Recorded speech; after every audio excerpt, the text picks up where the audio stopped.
mini maps and you. Take two, because I forgot to hit record the first time. This episode is dedicated to Anvil of Spinning, who has a little problem here with his mini map. He's got a player, and he wants the mini map to rotate relative to the direction of the player. So if he's facing his enemy, the indicator should move from this left corner to the top corner. And it also looks like he solved his problem himself. So a little too slow making this, but these ellipses tell me he's not too happy with what he did. And rotating the container with the Z rotation, I see what you're getting at, but might not be the best solution to your problem. Maybe we'll see how it goes. So mini maps. Mini maps are pretty simple things. All they consist of is the mini map itself, which is just a container for blips. This is the map, a nice square. These are the blips. Anything that's in the minimap is basically a blip. So if you got a radio tower you gotta access, if you've got an objective somewhere, enemies, if they're represented, they could be represented by circles, squares, triangles, whatever. As long as it's on the minimap, it's a blip. Even the texture for the background that everyone's walking on, if you have a textured map for your minimap, that's also a blip. Everything's a blip if it's on the minimap. So blips are really just going to have a target. Basically what are they following? So if it's a blip for your player, its target's going to be your player, and it's going to follow it around and update its position based off of your player's position. And if your blip's on for your enemy, it'll be your enemy updating itself based on your enemy's position. If it's the textured map in the background, it'll just point to the center of the map. Now blips, they're just going to update their position basically every update frame. We're going to throw it in late update, so after everything's done moving in late update, our blip's going to update its position, its rotation, and its scale. In case, like let's say the minimap zooms in, we want our blip to get bigger because our player takes up more space on the minimap. Now, it's not going to calculate these things directly. It's going to ask the minimap what its position should be. It's going to ask the minimap what its rotation should be and what its scale should be.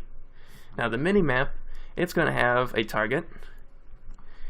The target for the minimap is what is going to be used to calculate the relative positions for all the blips on the map. So if our minimap is targeting our player, all the other blips are going to be positioned relative to where our player is. If I'm getting a message. Okay, that's taken care of. So our minimap's going to have a target. Everything's going to be placed on the minimap relative to that target, and it's going to have answers for the blips questions about what its position, rotation, and scale should be. For its position, it'll have a function called transform position. I can remember the M. So transform position will take the blip's target's position, transform it relative to the minimap's target's position, and return that value.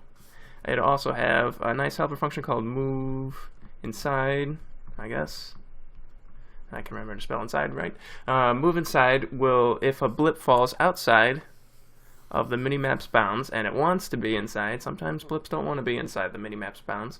It will take the position, let's say it's over here, and it'll chop up the x value until it is on the bounds x, and it'll chop off the y until it's on the bounds y.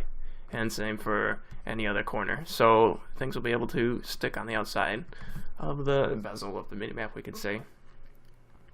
And it'll be super nice. And then for rotation, it'll have transform rotation, which will just take the blip's target's rotation, transform it relative to the minimap's target's rotation, and then return that value.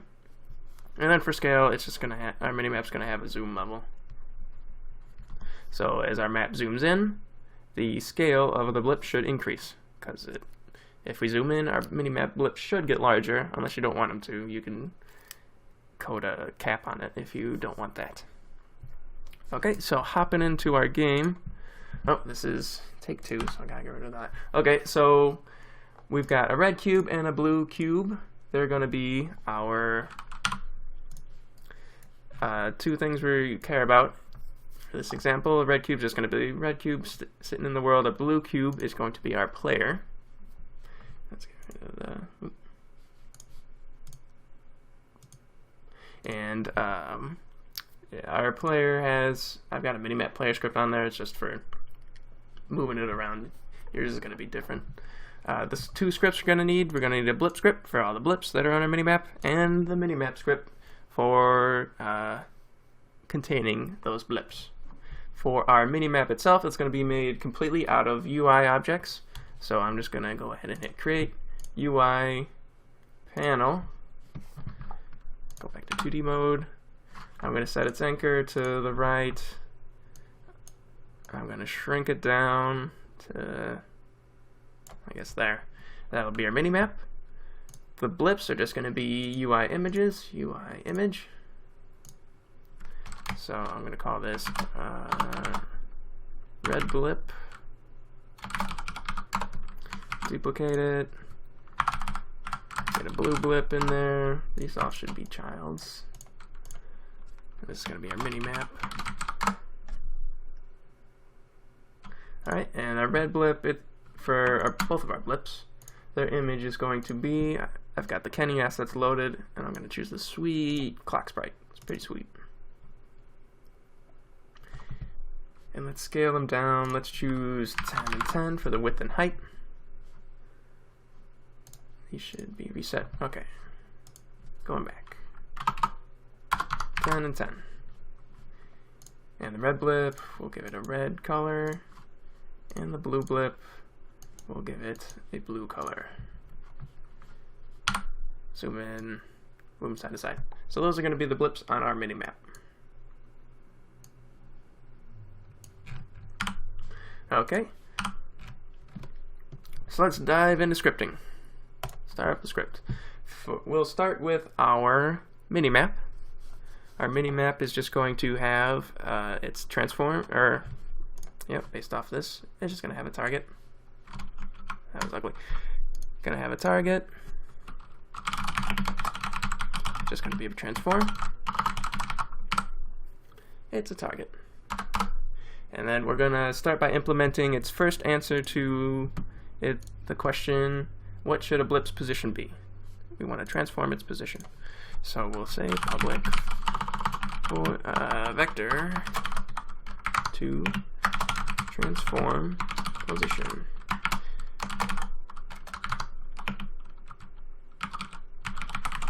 So it's going to take a vector 3, which will be the blip's target's position, and return a vector 2, which will be the relative position the blip should position itself at. So to start off with, we're going to calculate the offset between the blip's position, or the blip's target's position, and our minimap's target's position. So vector 3 offset is going to be our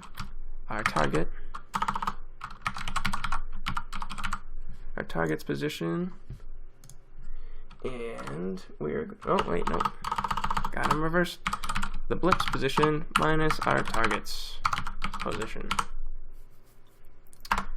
and then we're going to create a vector 2. The new position that the blip should be in is going to be a new vector 2, and it's just going to be our offsets x and our offsets z. And we will return that value. So we take a position, calculate the offset, which is basically the transforming part of it, transforming it into the local space of our minimap's target, and then return the new point. So now let's get our blip to use that. Our blip is going to have it's going to have a target. What is the blip following? And it is also going to need a couple local copies of some key components. It's going to know which minimap it belongs to, and it also needs to know we're going to keep a local copy of its rect transform.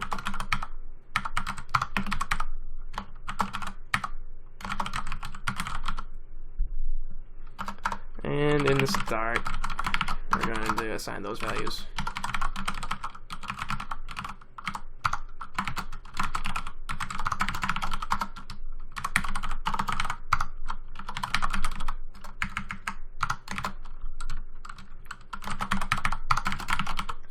Okay, and now every late update,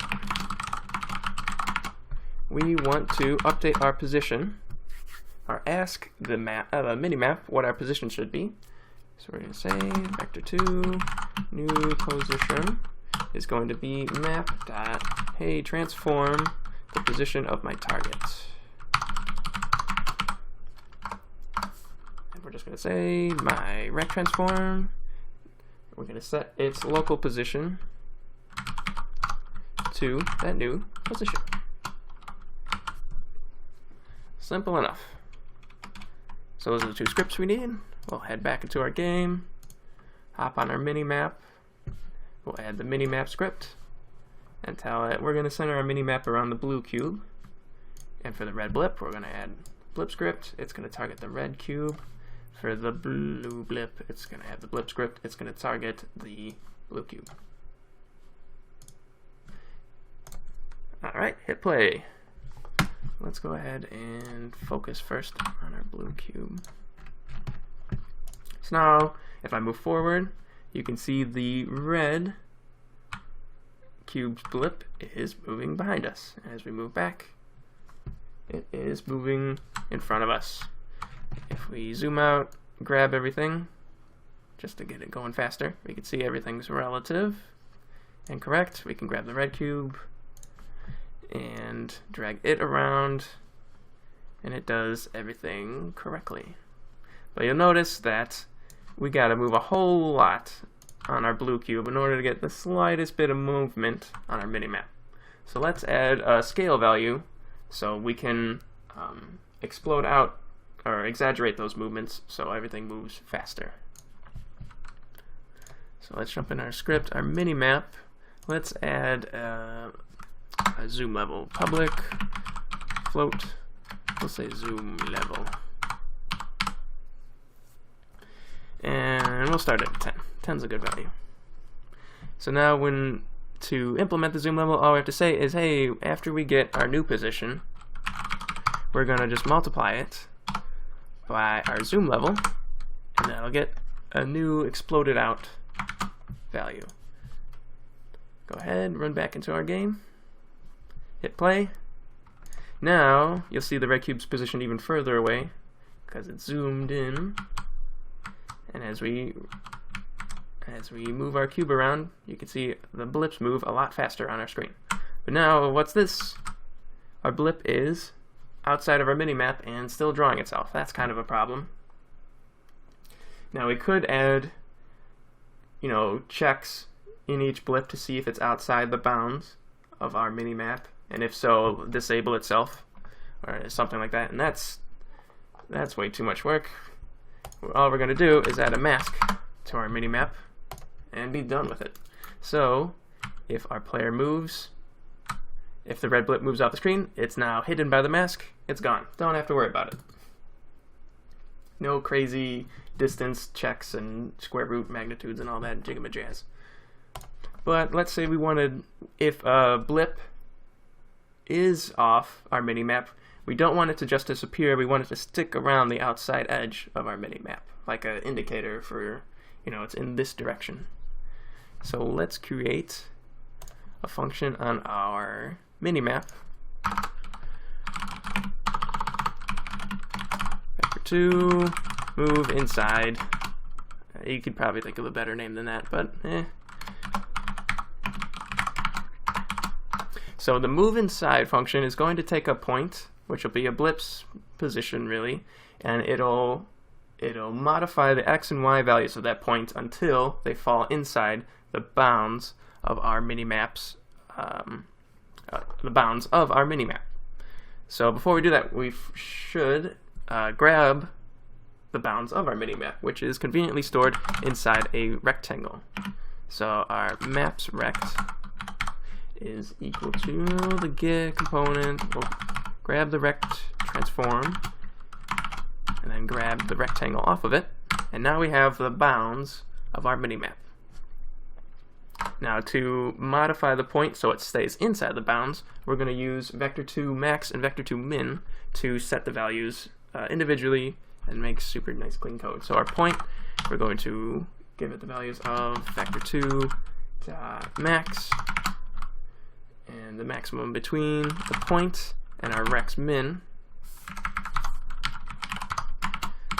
So now we can't leave the left or top side of our minimap. And now vector2 min between the point and the map rex dot max. Oh, that should be a comma. Alright, now we can't leave the right or the bottom of our minimap, and let's return that point.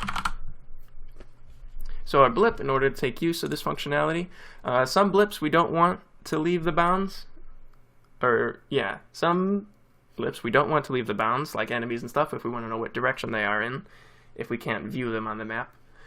Some, we're okay with them leaving the bounds of the minimap, like the texture that represents our level, or overhead view of our level. We're okay with it leaving the bounds because its position is going to be based on the center of the map, and that's going to be going to be nowhere near the center of the map most times. So we're going to add a boolean, keep in bounds, and we're going to set that to, we'll say true, default value of true. So now our blip, after it gets its new position, if we want to keep in bounds, if we want to keep inside the bounds of the minimap, we're just going to set our new position to map dot. Did I make this public? Oh, whoa, clicking everywhere. Map dot move inside.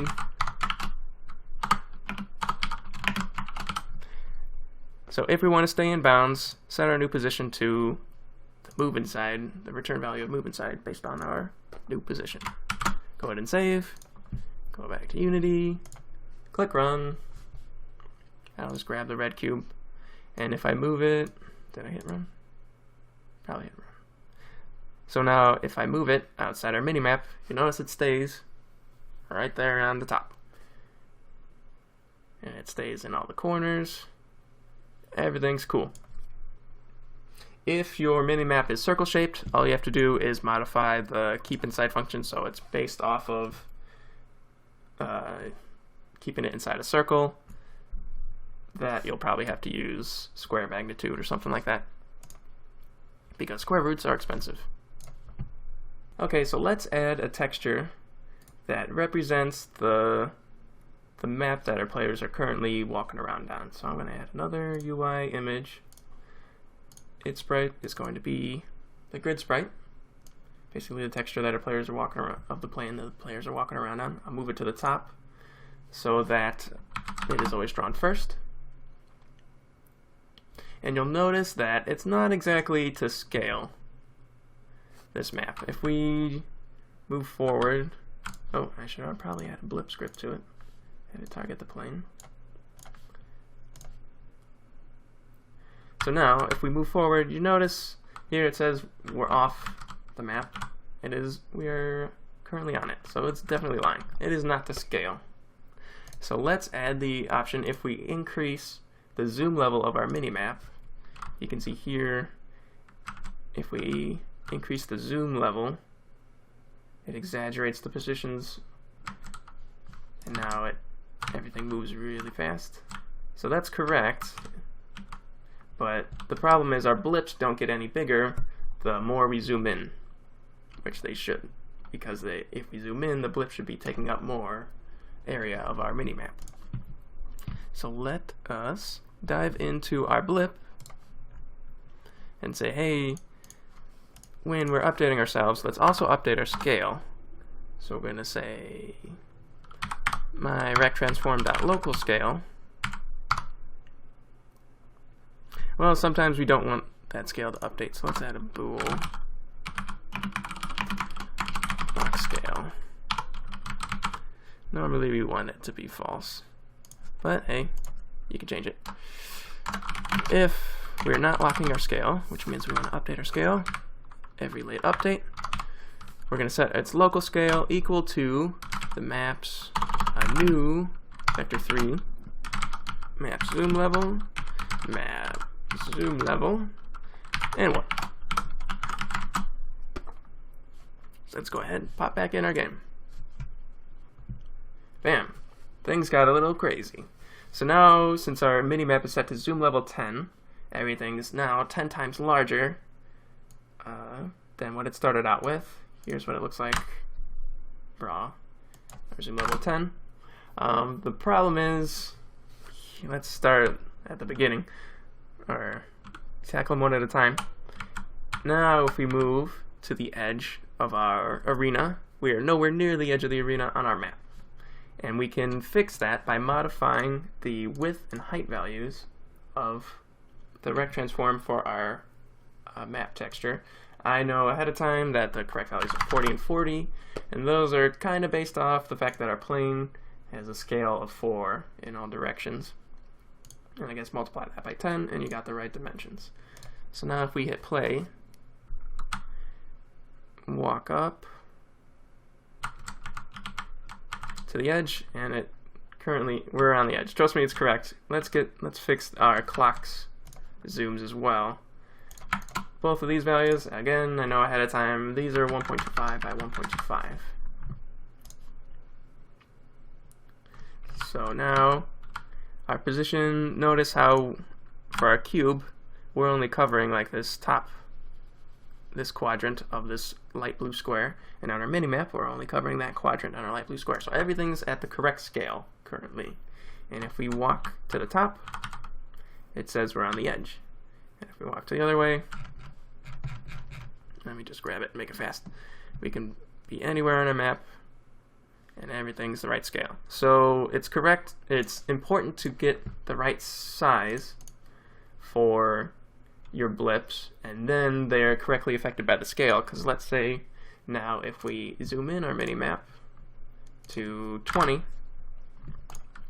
now our blue blip takes up more of the screen, and at the same time our map texture takes up more of the screen, and we're still covering the same amount of area.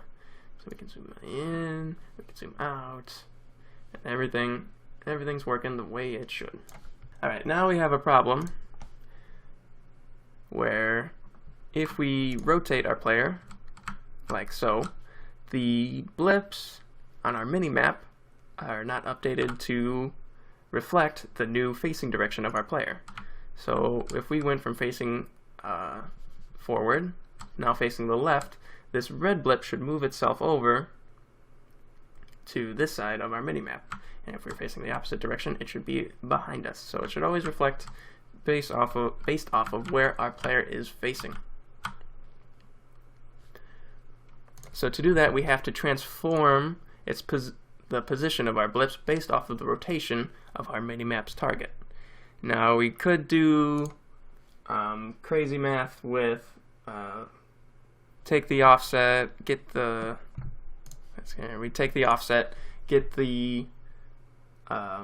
magnitude of it to get the magnitude of it and the relative angle, and then add to the angle, multiply it by the cosine and sine of the angle times the magnitude to get the new position in relative space. But that's way too much math, and you're gonna if you want to be doing that for every blip on your minimap, it's gonna get computationally expensive real fast.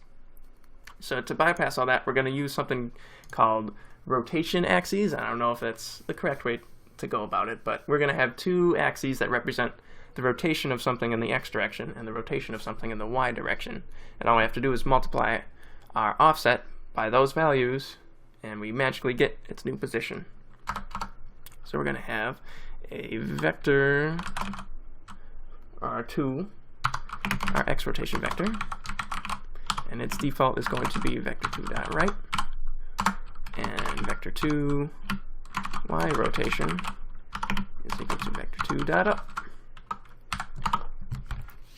So now every late update frame, our minimap is going to update our x and y rotation vectors based off of the rotation of our target. So let's add void lake update. And we're going to say our x rotation is equal to a new vector2. It's going to be based off of our target's right vector. That's x value. And then negative target right dot y. Oh, not y. Whoa. Z. And then the y rotation is going to be a new vector2 based off of the negative value of our target's forward x and our target's forward z. Now, I might make a video later explaining all the math behind it, but it's really cool, but no time for that.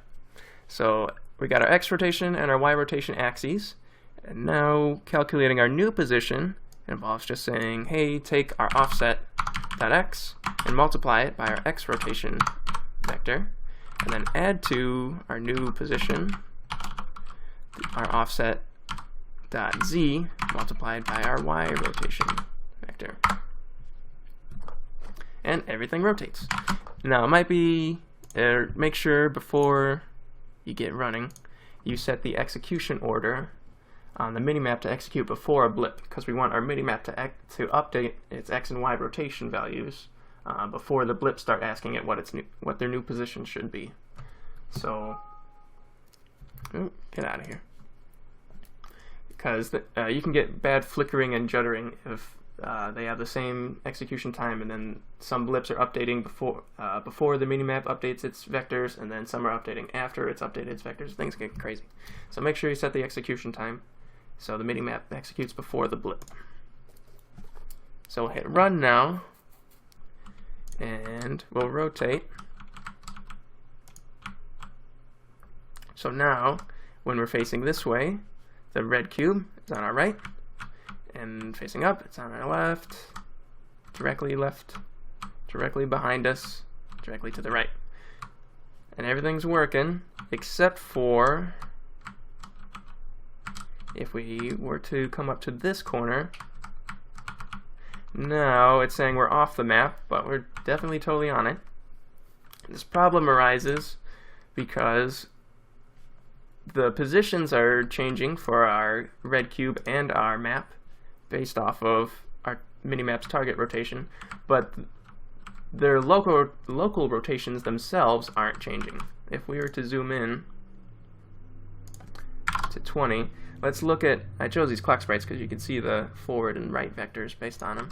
So if our clock is facing forward and right, when we turn to face it, we should be looking at the right vector. It should be turning to face us, and that should be pointing to the right.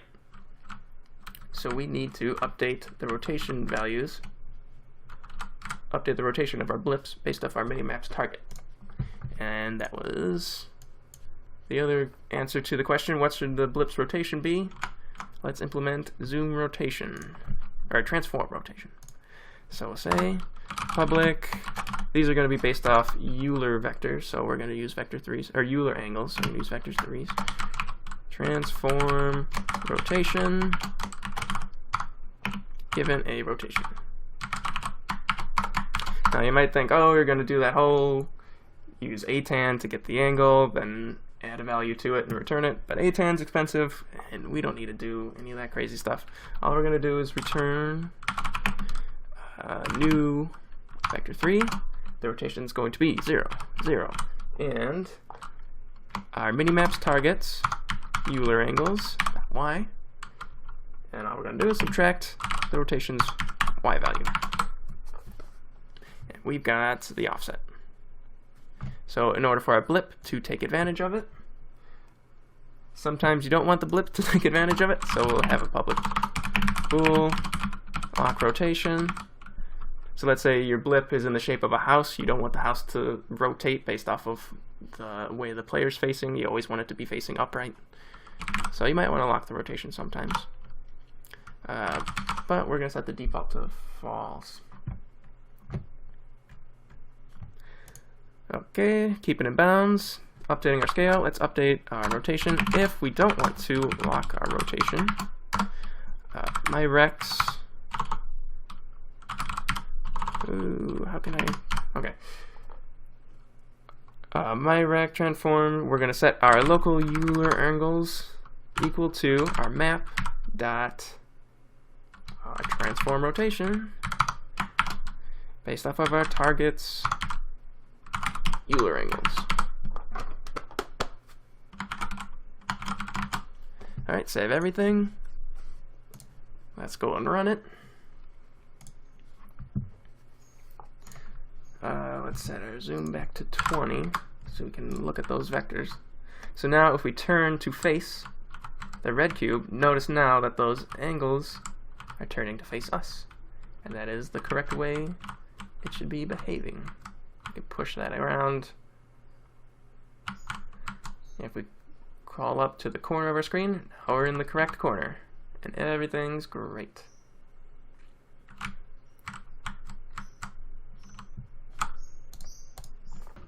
Okay, the last little nicety we're going to add is, let's say when we're zooming out on our map, or if you want to like blow out this mini map so it takes up the whole screen, if we were to zoom out, those blips get kind of tiny.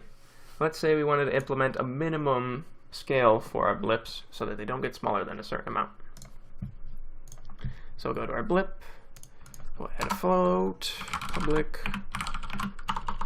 float minimum scale. We'll set it to 1. And now when we're updating our scale, we're going to write a float scale. It's going to be set to map f dot minimum, or maximum, of our min scale and our map's zoom level. Get that. U scale. Okay, so for the red and blue blips, let's say they both have a minimum scale of 15. So now they're really big. Our map is currently at zoom level 10, so if we increase it, you'll notice they're staying the same size. That's the minimum size, 15. But as soon as we break the 15 value, now they're getting bigger. But if we go smaller than 15, they're locked at the same size. And that might get adverse effects, but then just watch your zoom. Okay, so some enhancements we can do for our mini-map. Let's say you're not too much of a fan of this cutoff where our mini-map's mask is cutting off the edge of that blip. Let's say you want it to show the whole blip. So don't worry, all you have to do, duplicate the mini-map. Let's disable the image script and the mask script. Get rid of the map, get rid of the red and blue blips. Now we have two mini-maps working in tandem. That's okay. And now if we step around, we've got the blip not getting masked, sticking around on the outside. You want to go from League of Legends to Dota. Just take your mini-map, move it to the side. Everything works. If you're making a dungeon crawler, put it on the center of the screen. Take off. Well, I guess we can alpha channel that one. And now you've got a dungeon crawler. If you don't want your dungeon crawler map to follow the player, take your two mini maps, have them target the plane instead. Now everything's relative to that. So we can move around the bezel. I'm not sure I'm using that word correctly, but whatever. What else can we do? Oh, you can add, press tab to hide the minimap, press tab again to bring it up. Maybe add a canvas group. So then drop the alpha down, it's gone, drop it back up, it's there.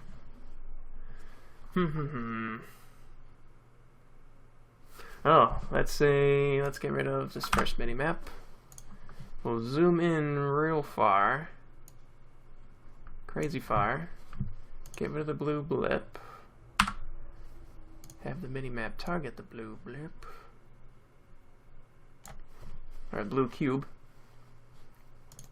And also take our mini map, stretch it out to the side, the whole screen. And zoom it even more, 100. So now if we move around, now we've got screen indicators, or off-screen indicators, telling you where that thing is, and you can adjust with the zoom level. And it'd probably be better to have a circle-shaped mini-map. Not quite. And there. Okay, 17. So now we got an off-screen indicator showing you where exactly something is in relation to you. And it doesn't have to be on the edges of the screen. You can filter it down. So now it's around your player. I'll show you, point you in the direction of where something is. What do you know? It's right there. Anything else? Well, I can't think of anything else, but I'm sure you're more creative than I am. So, yeah, sky's the limit for mini maps. Super easy to do, super efficient, and fun to implement. If you have any more questions or need something else explained, I might make a video later about this fancy fun math, because it's super fancy fun. Yeah, leave a comment if you got a question, and I'll be just browsing around the Unity 3D subreddit looking for problems to answer. So, thanks for your time. Bye.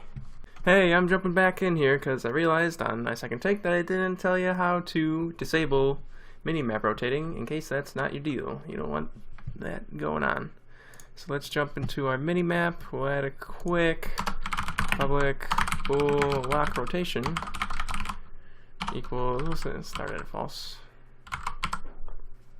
So if you don't want your minimap to rotate, then we don't need to update our rotation axes. And when we're transforming a rotation, then we want to return a different vector, which is basically just the negative rotation of y.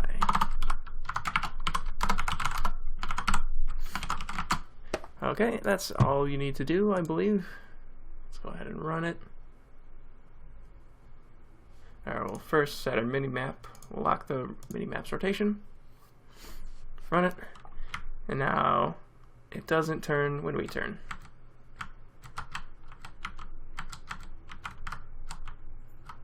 Cool. Alright, that's a little quickie. Sorry I didn't get that in on the first take. So, there you go.